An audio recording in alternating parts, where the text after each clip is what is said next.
Monsieur le Président, mes chers collègues, c'est avec beaucoup de plaisir que nous nous retrouvons tous ici. Et je m'associe aux commentaires élogieux qui ont été faits précédemment. Et sachez que c'est vraiment une immense joie de pouvoir recommuniquer en direct et avoir, entre guillemets, les réactions des uns et des autres. Donc vous m'avez invité à parler de la plastie mitrale versus le MitraClip, qui est une technique émergente dans le domaine de la prise en charge de l'insuffisance mitrale. Alors, je souhaiterais insister sur la nature de l'insuffisance mitrale, parce que je pense que c'est le plan de clivage entre ce qui doit être le recours à la chirurgie conventionnelle et l'hypothèse de confier à ces patients à une technique de MitraClip. Alors, je veux essayer de faire passer un message le plus simple possible concernant l'anatomie fonctionnelle de la valve mitrale. Vous avez donc sur la partie droite de la diapositive la valve mitrale avec ce noyau fibreux qui est au centre du cœur, à la jonction mitro-aortique, et puis la partie qui est adjacente à l'insertion de la valve mitrale, qui est l'anneau mitral. Cet élément-là m'apparaît très important pour commencer à comprendre la physiologie de la valve mitrale et les critères qui vont permettre d'aller vers la chirurgie. Et à côté de cela, il y a la partie droite de la diapositive où on a l'appareil mitral avec les feuillets valvulaires, l'appareil sous-valvulaire, la zone de coaptation, les cordages, les piliers et le ventricule.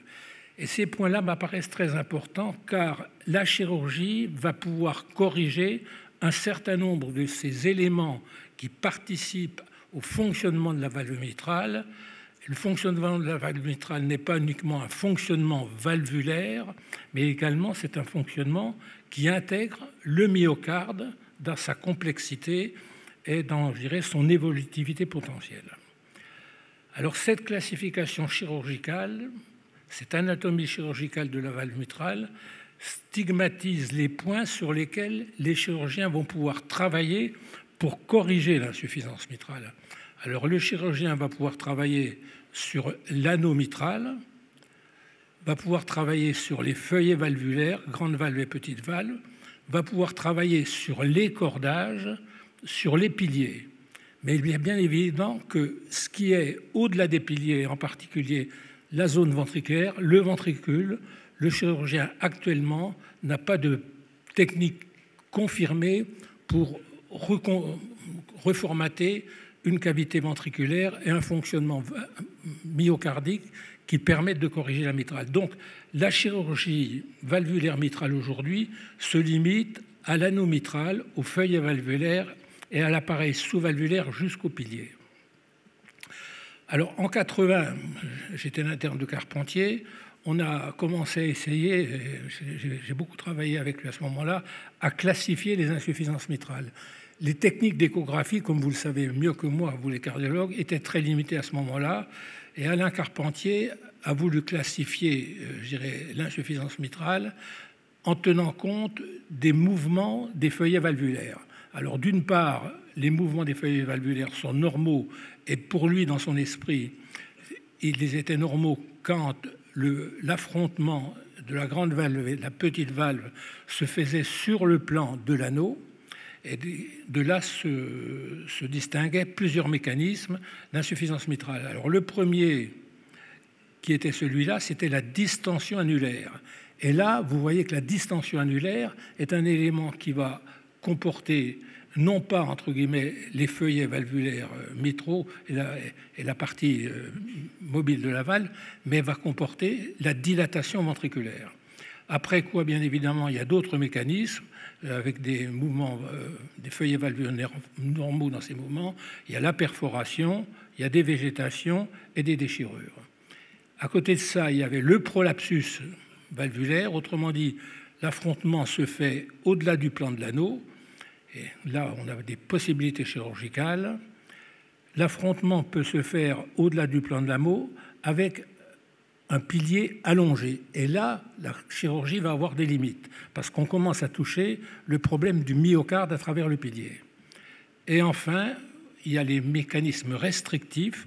Les mécanismes restrictifs qu'on trouve dans les rhumatismaux en particulier, avec des fusions commissurales et des épaississements, mais des mécanismes restrictifs qu'on trouve aussi au niveau ventriculaire, avec un infarctus du myocarde qui déplace la tête du pilier par rapport, entre guillemets, à sa position normale pour permettre l'affrontement en zone du plan de l'anneau, ou alors la dilatation du VG qui, là encore, va conduire à un mécanisme restrictif, indépendamment, je dirais, de la nature des feuillets valvulaires et des cordages.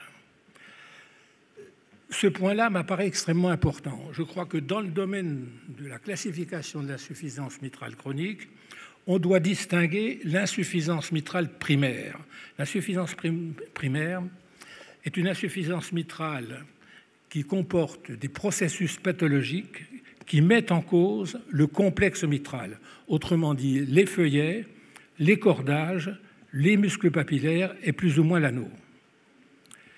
À l'opposé, il y a l'insuffisance mitrale secondaire qui, elle, est due à une dysfonction primaire du ventricule gauche avec une valve normale qui est normale tant au niveau des feuillets, des piliers et des cordages. Donc cette dysfonction ventriculaire secondaire, autrement dit, qui apparaît et qui est essentiellement liée à un processus de coronaropathie dans les cardiopathies ischémiques ou de cardiomyopathie. Donc vous voyez cette opposition entre l'insuffisance mitrale primaire qui va toucher la valve mitrale telle qu'on l'entend et l'insuffisance mitrale secondaire qui va être, entre guillemets, une modification, je dirais, de la géométrie du ventricule gauche. Et ça, ce sont les éléments qui vont, somme toute, faire le clivage à terme entre ce que les chirurgiens vont pouvoir faire, ils ne pourront pas faire, et d'autre part l'hypothèse qu'on a à travers maintenant les mitroclips. Donc les techniques chirurgicales, on les passera très rapidement. Comme je vous l'ai dit, on peut agir sur l'anneau, on peut agir sur les feuillets, sur les cordages, sur les piliers.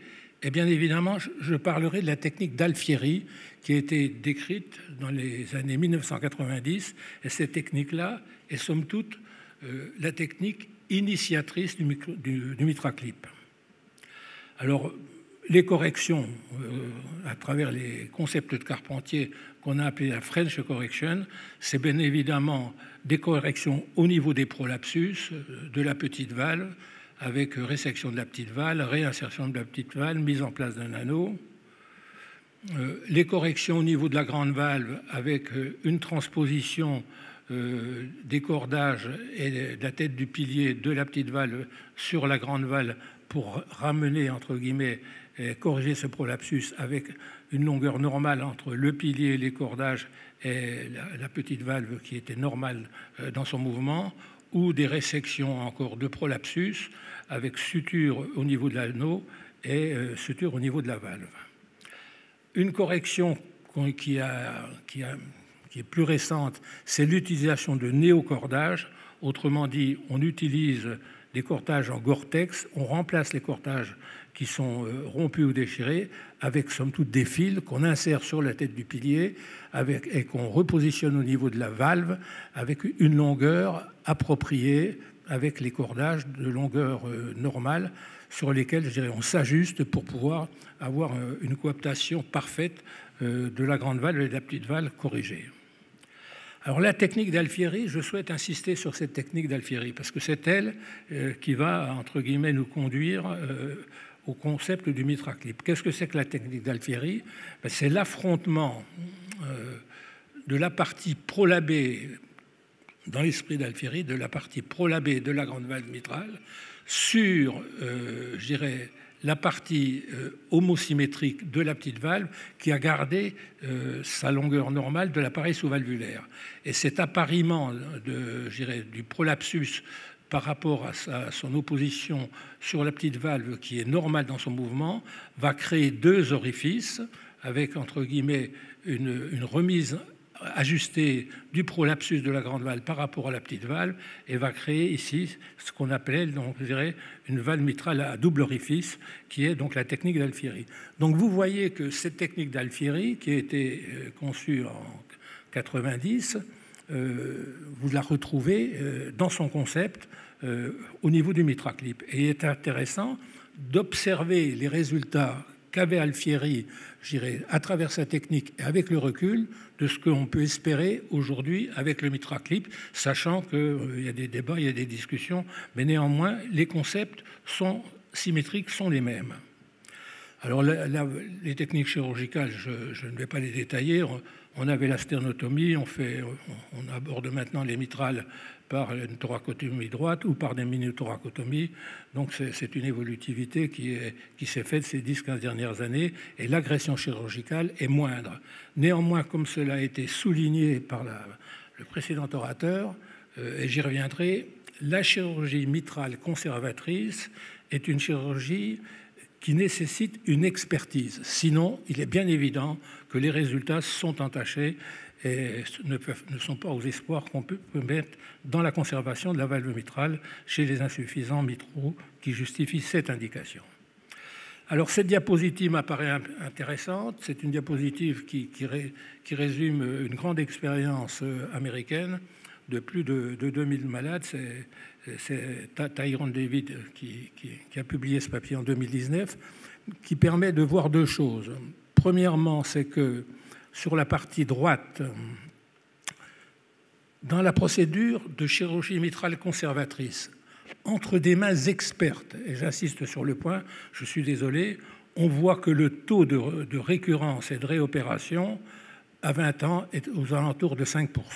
Ce sont des résultats qui sont peut-être un peu optimistes, mais on peut espérer, entre de bonnes mains, avec des bonnes indications, avoir des résultats de cet ordre-là. Et on a par ailleurs, et comme cela a été évoqué également précédemment, sur la partie gauche, la survie à distance dans des conditions de choix, de bonnes indications de plastie mitrale réalisées par des chirurgiens d'expertise. On a, entre guillemets, les espoirs de survie à 20 ans en fonction de la classe fonctionnelle dans laquelle les patients ont été opérés.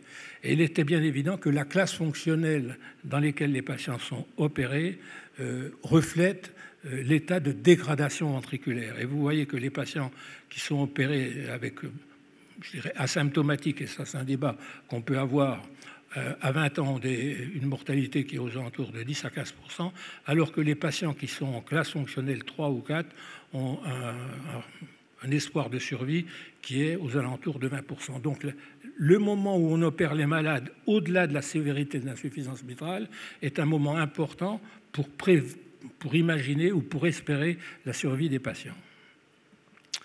Alors ici, vous avez deux diapositives qui méritent un certain intérêt, qui ont été publiées concernant la chirurgie du double orifice, autrement dit la technique d'Alfieri, mais j'insiste sur ces diapositives, associée, puisqu'Alfieri opérait les malades et faisait une chirurgie à ciel ouvert, à une annuloplastie mitrale, et essentiellement pour des formes dégénératives.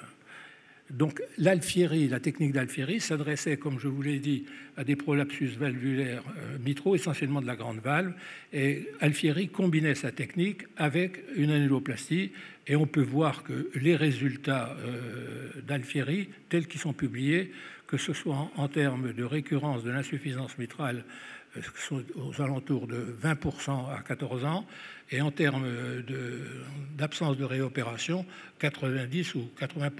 Donc ces résultats apparaissent extrêmement corrects et intéressants en termes de prospective pour imaginer ce que pourrait être, on dirait, le MitraClip dans des indications précises qui sont les formes dégénératives limitées.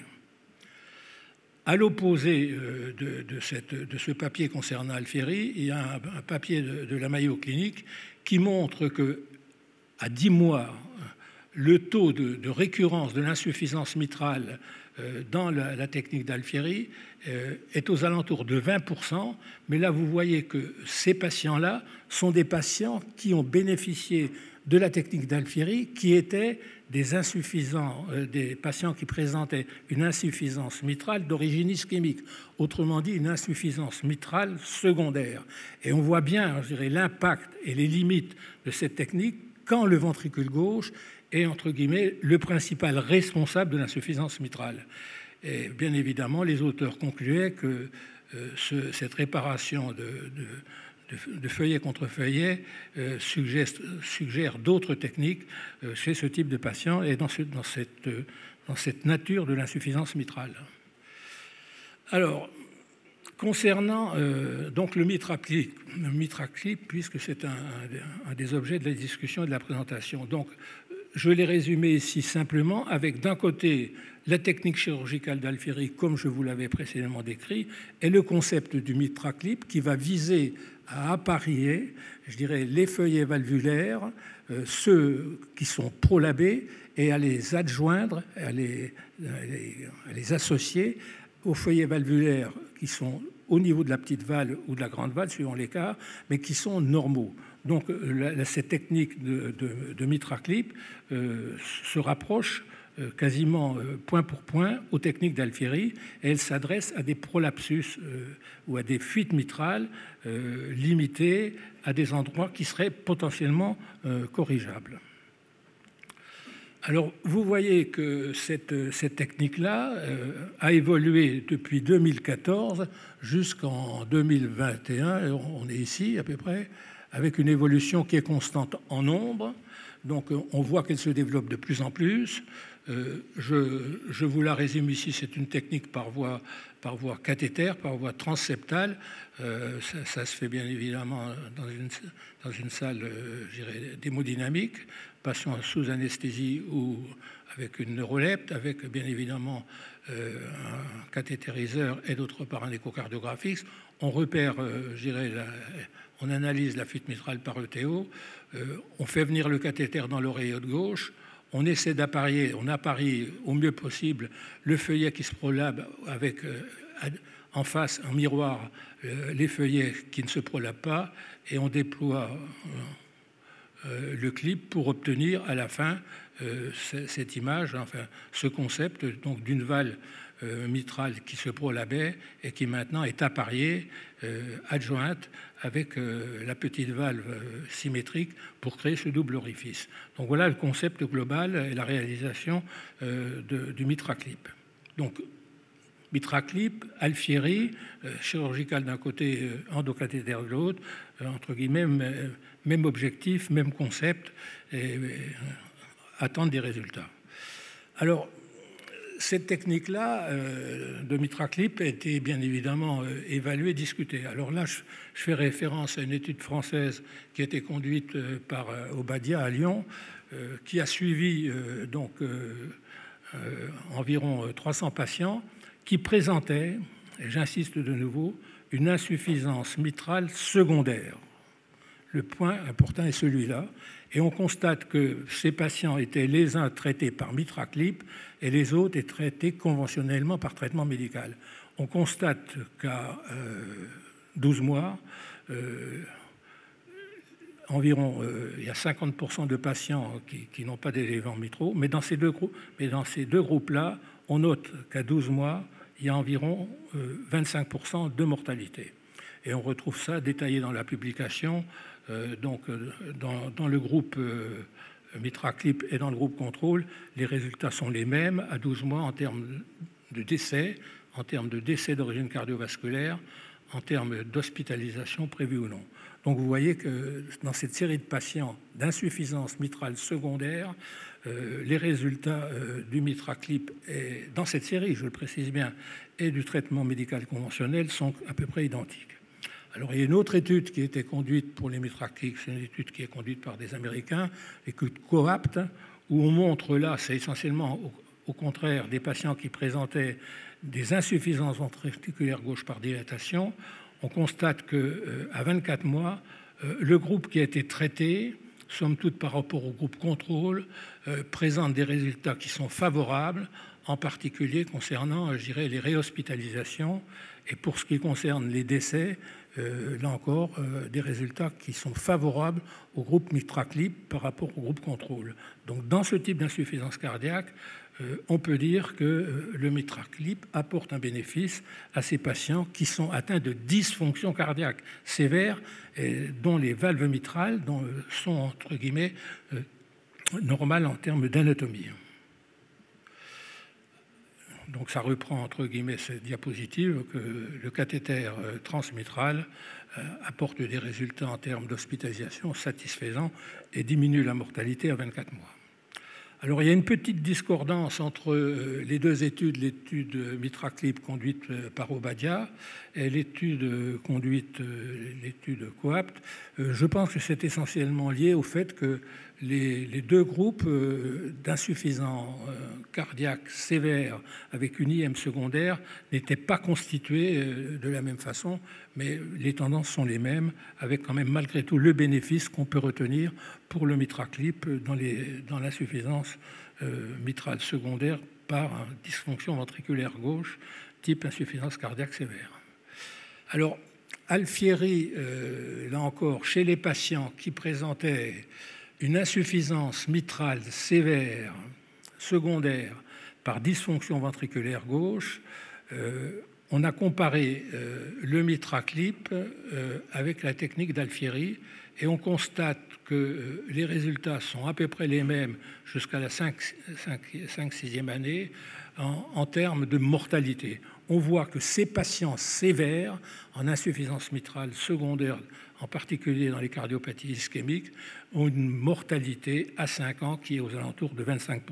C'est dire, entre guillemets, la gravité de la dysfonction ventriculaire gauche, malgré, entre guillemets, des espoirs de correction de la fuite mitrale. Et là encore, vous avez donc un papier qui compare la réparation mitrale de type Alfieri ou autre, chirurgicale avec mise en place d'un anneau, et le remplacement valvulaire chez les patients qui présentaient une insuffisance mitrale d'origine ischémique sévère. On constate qu'à 12 mois, la mortalité est environ ici de 17%, et les événements cardiaques sont en général de 30%. Les résultats sont identiques. Donc c'est la gravité de la maladie primaire du ventricule gauche dans sa caractéristique qui est les cardiopathies ischémiques, qui est responsable bien évidemment de cette évolution difficile, sinon dramatique, malgré la correction de la fuite mitrale. Alors, si on veut se projeter un peu plus loin, on va continuer à travailler les uns et les autres pour essayer d'aborder la mitrale, non plus par ciel ouvert, mais à travers des néocordages qu'on peut, entre guillemets, déployer par voie apicale, en particulier en faisant une petite sternotomie, sachant qu'il est plus facile de diriger le cathéter, puisque la distance est beaucoup plus courte, et d'aller traiter plus électivement la dysfonction de l'aval, par exemple par élongation des cordages, en s'appuyant directement, en redonnant une longueur et une distance tout à fait ajustée entre le ventricule et non pas le pilier, mais l'insertion du cordage sur la valve mitrale. Donc ça, c'est des techniques en voie d'évaluation. Vous voyez l'image, le concept, on met un néocordage qui va reconditionner la distance exacte par rapport à ce qui devrait en être, alors que là, vous avez un pilier qui était allongé ou un cordage qui était allongé. Et puis, il advient maintenant la mise en place de voies, de prothèses par voie transcathétaire qu'on va déployer ou par voie apicale ou par voie transcathétaire à l'étage mitral. Ces techniques sont en voie de développement et d'évaluation. Ça veut dire qu'aujourd'hui, l'insuffisance mitrale vit probablement une nouvelle vie, une nouvelle approche. Alors, qu'en est-il aujourd'hui des recommandations de l'AHA ? Pour ce qui est de l'insuffisance mitrale primaire, on retient que ces insuffisances mitrales chez les patients symptomatiques, sont recommandées à la chirurgie. en dépit, entre guillemets, de la dysfonction ventriculaire gauche. Chez les patients asymptomatiques, et je reviens sur la communication précédente, on s'oriente vers le traitement chirurgical lorsque la fraction d'éjection est inférieure à 60%, et lorsque, entre guillemets, donc, la valve mitrale peut être réparée chez ces patients asymptomatiques, mais avec une dysfonction ventriculaire gauche débutante ou confirmée. Et en cas d'insuffisance mitrale sévère, la valve mitrale, le traitement réparateur de la valve mitrale est recommandé en lieu et place du remplacement valvulaire. C'est les concepts. On préfère, chaque fois que ça est possible, dans ces insuffisances mitrales primaires, réparer la valve mitrale avec une chirurgie et un chirurgien d'expertise plutôt que d'aller vers le remplacement. Et le dernier point concernant les insuffisances mitrales primaires, chez les patients qui présentent une insuffisance mitrale primaire avec un haut risque chirurgical ou une chirurgie qui est prohibée, on a droit de recourir à ce moment-là une approche transcathétaire pour espérer offrir, entre guillemets, une solution à ces patients.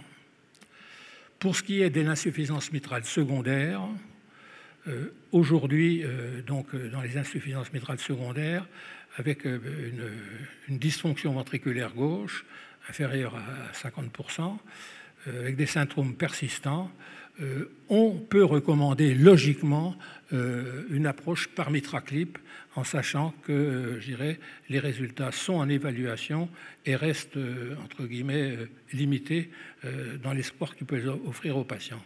Et dans les insuffisances mitrales très sévères, chez lesquelles, entre guillemets, on peut, dans le cadre d'une insuffisance mitrale d'origine ischémique, y associer une chirurgie de pontage, il est recommandé d'aller vers la chirurgie en connaissant le risque opératoire. Alors, pour résumer, je dirais, ces choix thérapeutiques, pour ce qui me concerne et à travers l'expertise qu'on en a et la revue de la littérature, dans l'insuffisance mitrale primaire, la plastie mitrale est la technique de choix. Elle requiert, comme cela a été dit précédemment, et je le confirme, une expertise chirurgicale de haut niveau, et afin d'obtenir un excellent résultat à court et à long terme. La chirurgie doit être précoce avant qu'il y ait un remodelage du ventricule gauche, comme on l'a vu avec la diapositive, et que le mitraclip est réservé chez les patients contre-indiqués à la chirurgie, mais présentant une anatomie favorable qui permet d'espérer un bon résultat du mitraclip. Et dans l'insuffisance mitrale secondaire, moi j'insisterai sur la gravité du pronostic à 1 an avec une mortalité aux alentours de 20%, et qu'entre le traitement chirurgical ou le traitement par voie transcathétaire, les résultats actuels sont les mêmes. Je vous remercie de votre...